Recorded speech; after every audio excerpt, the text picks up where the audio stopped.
ओम श्री कर्मध्यम नमामि चरित्रो वयम नमामि कर्माधयम नमामि। जय श्री राधे, जय श्री श्याम, जय श्री कृष्ण। आप सभी को मेरा प्रातः काल का नमस्कार। आज भाद्रपद मास का शुक्ल पक्ष और प्रतिपदा द्वितीय तिथि है। अच्छा मास चल रहा है। श्रीमद् भागवत गीता का हमारा चतुर्थ अध्याय है, जो मैं आपके सम्मुख नित्य श्लोक के साथ में आपको प्रकट करता हूँ और इस आशा के साथ में आपके सम्मुख प्रकट होता हूँ कि आप इसका नित्य श्रवण और भक्ति भाव से चिंतन करते होंगे। ओम श्रीमद्भगवद गीताय चतुर्थो अध्याय आरंभयं करोति वः। किं कर्मं किमं कर्मेति कवश्ययोत मोहिता तते कर्मं प्रवक्ष्यामि यज्ञात मोक्षं शुभस्वतः। कर्म क्या है और अकर्म क्या है, इस प्रकार इसका निर्णय करने में बुद्धिमान पुरुष भी मोहित हो जाते हैं। इसलिए वह कर्तव्य कर्म मुझे भली भांति समझकर कहूँगा, जिसे जानकर तू अशुभ से अर्थात कर्म बंधन से मुक्त हो जाएगा। श्री भगवान श्री कृष्ण कहते हैं अर्जुन से, क्योंकि कर्म अकर्म कई प्रकार के मतभेद होते हैं, लेकिन किस प्रकार से जीवन रूपी नैया तरण की ओर भवसागर को पार कर सकती है, ये मैं तुझे उपाय बताने जा रहा हूँ। कर्मणो हापि बोधव्यम बोधव्यम च विकर्मणः अकर्मण्य बोधव्य गहना कर्म तो गति। कर्म का स्वरूप भी जानना चाहिए और अकर्म का स्वरूप भी जानना चाहिए तथा विकर्म का स्वरूप भी जानना चाहिए, क्योंकि कर्म की गति गहन है। भगवान श्री कृष्ण कहते हैं कर्म, अकर्म और विकर्म, इन तीनों की गति को समझना बहुत आवश्यक है। जब तक आप सुख में रहते दुख ना हो, तब तक सुख का अनुभव आपको नहीं पता चलता कि सुख क्या है। उसी प्रकार से धर्म कर्म का प्रतिभाव विभक्ति के भाव से आपको समझना चाहिए। कर्मण्यम च कर्मायम यदा पश्चात् कर्म कर्म यः या बुद्धि विनश्येषु चायुक्तं प्रचाकृतः। जो मनुष्य कर्म में अकर्म देखता है और जो अकर्म में कर्म देखता है, वह मनुष्यों में बुद्धिमान है और वह योगी समस्त कर्मों का करने वाला है। जो अकर्म में कर्म और कर्म में अकर्म देखता है, जीवन का जो भाग है, मनुष्य देह जो प्राप्त हुई है, ये हमारे कर्म का माध्य है। अर्थात परम सत्य रूपा परम शक्ति अनंत परमेश्वर जो भी है, हमारे संचालन, हमारी व्यक्ति परिवार को, हमारे जीवन को चलाने का प्रियत्र भाव में निमित्त संरक्षण संरक्षण प्रदान करता है। इसलिए सर्व कर्म की विभक्ति, सर्व का प्रद्योजन और कर्म का प्रसाध्य दोनों ही विलक्षण होते हैं। यस्य सर्वेशं भारवः काम संकल्प वर्जितः ज्ञानग्रेण कर्माणं तद्भामुपण्डतिः बुधः। जिसके संपूर्ण शास्त्र सम्मत कर्म बिना कामना और संकल्प के होते हैं, जिसके समस्त कर्म ज्ञान रूप अग्नि के द्वारा भस्म हो गए हैं, उस महापुरुष को ज्ञानी जन भी पंडित कहते हैं। अर्थात जिसने अपने आप को भगवान को अर्पण कर दिया है, जिसको सुख सर्दी गर्मी आदि का अनुभव नहीं होता, जिसके जीवन में सिर्फ और सिर्फ भगवान की भक्ति ही एक परम लक्ष्य है, वो ही साधु संत और पंडित कहलाता है। अर्थात पंडित वो नहीं जो धर्म और जाति के साथ पंडित है, पंडित वो है जिसको पखंड प्रतिसाध्य का प्रभाव का ज्ञान हो चुका है, जो समझ चुका है कि मनुष्य जीवन में मनुष्य देह का आगमन क्यों हुआ है और मनुष्य देह प्राप्त कर कर अगर मैंने अपने जीवन के कर्म को निर्वाहन नहीं किया और अपने जीवन का उद्धार नहीं किया, आत्मा को परमात्मा से नहीं मिलाया, तो मेरा ये मनुष्य देह प्राप्त होकर भी व्यर्थ है, सदा व्यक्त है।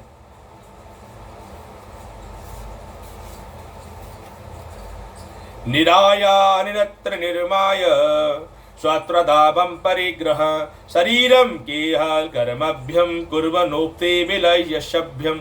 जिसका अंतकरण और इंद्रियों के सहित शरीर रीता हुआ है और जिसने समस्त भोगों को सामग्री का परित्याग दिया है, ऐसा आशा रहित पुरुष केवल शरीर संबंधी कर्म करता हुआ भी पापों को नहीं प्राप्त होता। शरीर के कर्म है, ऐसी प्रकार से आत्मा का भी कर्म है। आत्मा का कर्म है भगवान की भक्ति के साथ आसक्ति के साथ में पदार्थ रूप में आप को समर्पण कर देना।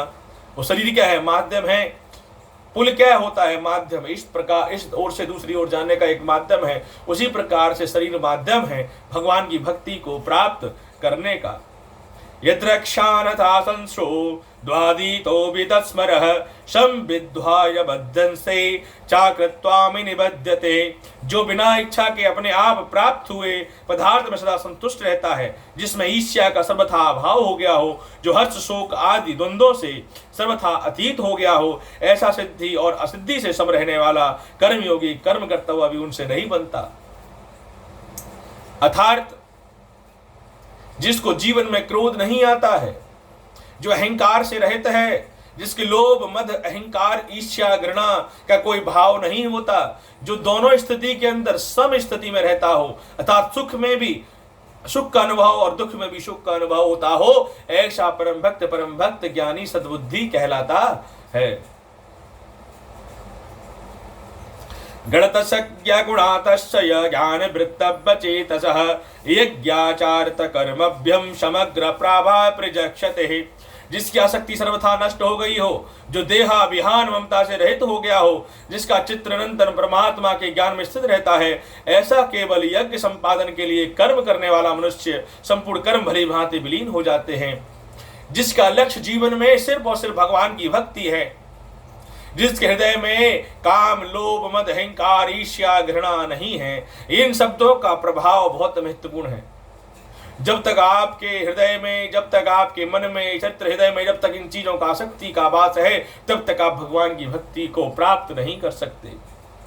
ब्रह्मणाय ब्रह्माय हर्षिव्राघ्नो ब्रह्मणाहुतं ब्रह्मेवायेन तगतव्यम ब्रह्म कर्मा समाधिना। जिस यज्ञ में अर्पण अर्थात स्वरूप आदि भी ब्रह्मा है और हवन किए जाने योग्य द्रव्य भी ब्रह्मा है, तथा ब्रह्म रूप कर्ता के द्वारा पर ब्रह्म अग्नि में आहुति देना रूप भी ब्रह्मा है। ब्रह्म रूप उस ब्रह्मा कर्म स्थिति में रहने वाले के द्वारा प्राप्त किया जाने योग्य फल भी ब्रह्मा ही है। ब्रह्मा ने हम सबको रचा है, ब्रह्मा ने हम सबकी उत्पत्ति की है, इस भाव के साथ में कि ये जो आत्मा है अपने शरीर के द्वारा मनुष्य देहम परम देहम प्रदक्षतायम प्रदक्षते। अर्थात मनुष्य देह से बड़ा कोई देह नहीं होता और मनुष्य जीवन से बड़ा भी कोई मनुष्य जीवन प्राप्त योनि नहीं हो सकती। इसलिए मनुष्य देह को प्राप्त करके जो मनुष्य परमात्मा के आलिंगन होकर नहीं प्राप्त कर पाती, वो आवागमन के बंधन में मुक्त कभी भी नहीं होता और आने जाने के चक्कर में हमेशा से फंसा रहता है। देवा में परे यज्ञम देयोगनी पार्श्वपाशते ब्रह्मणा परे यज्ञम यज्ञ बाहुते। दूसरे योगी देवताओं के प्रयोजनों पर यज्ञ का भली भांति ग्रहण किया करते हैं और अन्य योगी जन ब्रह्मांड के द्वारा प्रवेशादि की भक्ति प्रभाव से किया करते हैं। ओम श्रीमद्भगवद गीता चतुर्थोध्याय मध्यांतर विश्रामं करिष्यति। हमारा चतुर्थ अध्याय मध्यांतर विश्राम है। देखिए, भगवान की भक्ति की पराकाष्ठा और भक्ति का ज्ञान जो है सब लोगों को प्राप्त नहीं होता है। भगवान की भक्ति क्या है, भगवान की भक्ति का संरक्षण क्या है, कल का हमारा जो सब्जेक्ट रहेगा वो भगवान की भक्ति क्या है, भक्ति इसका विलक्षण।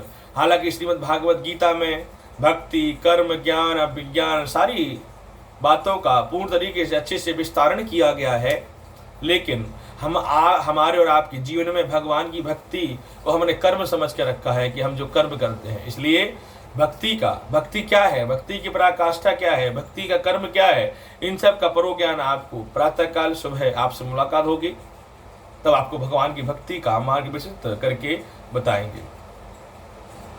जय श्री राधे। जय आप सभी का कल्याण हो, ऐसी मेरी प्रभु से प्रार्थना है। जय श्री राधे, जय श्री राधे, जय श्री राधे।